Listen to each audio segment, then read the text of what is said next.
everyone, and welcome back for another deep dive. Today we're going to try something a little different. We're going to jump right into a mock IELTS speaking test scenario. Wow, that's exciting. I know, right? Imagine sitting in that exam room with those nerves. I can only imagine. Yeah, but we'll break it down together and hopefully give you some good strategies along the way. Sounds good. So let's get this show on the road.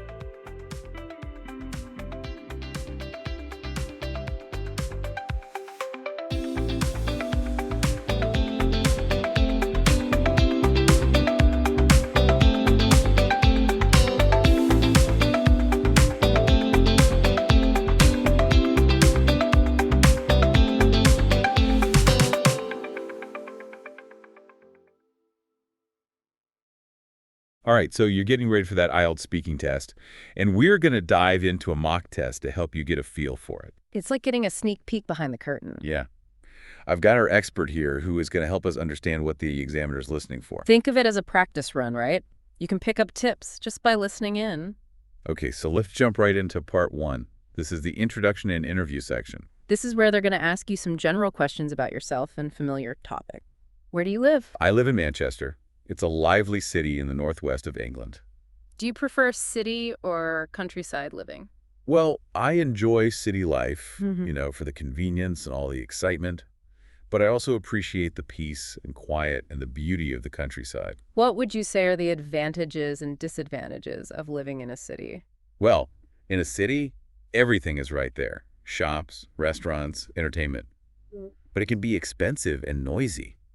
What is the view like from your home? From my window, I can see a park with lots of trees and some of the city skyline in the distance. What is the most beautiful place you have ever visited? Ooh. I would say Santorini in Greece. The white buildings against the agency, it's just breathtaking, especially at sunset. How important is the view when choosing a place to stay? A nice view is a plus, but it's not the most important thing for me. I prioritize comfort and amenities. Do you enjoy taking photos of scenic places? Yes, I do. I love to capture beautiful scenery and landmarks. It's a way to remember my trips and share with others. Did you go fishing as a child? Not very often, Yeah. but I remember some fun family trips to lakes and rivers. How popular is fishing in your country? It's quite popular, especially in coastal areas and along rivers. There are lots of fishing clubs and competitions throughout the year. Okay, so we just finished part one. That was all about, getting to know you. Now we move on to part two, the long turn. This is your chance to talk a little longer on a specific topic. You get to show off how fluent you are and how well you can organize your thoughts. Imagine you're given a topic card, okay, with a prompt and some bullet points to guide your response. You have 1 minute to prepare what you're going to say, and then you speak for up to 2 minutes. All right, let's listen to an example of a long-term prompt. Describe a time when you did something to improve your studies or work. You should say what you did, why you decided to do it, how you went about it, and explain whether you would recommend this method to others. Now imagine you're the candidate. You have a minute to think about how you're going to respond. Take notes. Structure your answer so you cover everything in the prompt. Time's up. Let's hear how you would respond. Okay, so during my final year of university, I realized I was really struggling with time management. The workload just felt overwhelming. I decided I needed a more structured study plan to be more efficient and reduce stress. So I started using a combination of digital tools and a physical planner. I used a digital calendar to schedule all my classes and deadlines and study sessions. But I also had a physical planner to break down big tasks into smaller, more manageable chunks. This approach helped me stay organized, prioritize my work, and allocate enough time for each subject. I found that this method really helped me be more productive, and it reduced my anxiety levels. I would definitely recommend this to other students, especially those who feel overwhelmed or are having trouble managing their time. All right, so we've seen the long-term action. Now let's get into the final part of the IELTS speaking test. Part 3, the discussion. Now, the examiner is going to take the conversation a bit deeper, asking you to expand on the topic from part 2 and explore some broader issues. It's your chance to show you can think critically and discuss more abstract concepts. Let's imagine the examiner's building on the topic of study habits and time management. Okay, here comes the first question.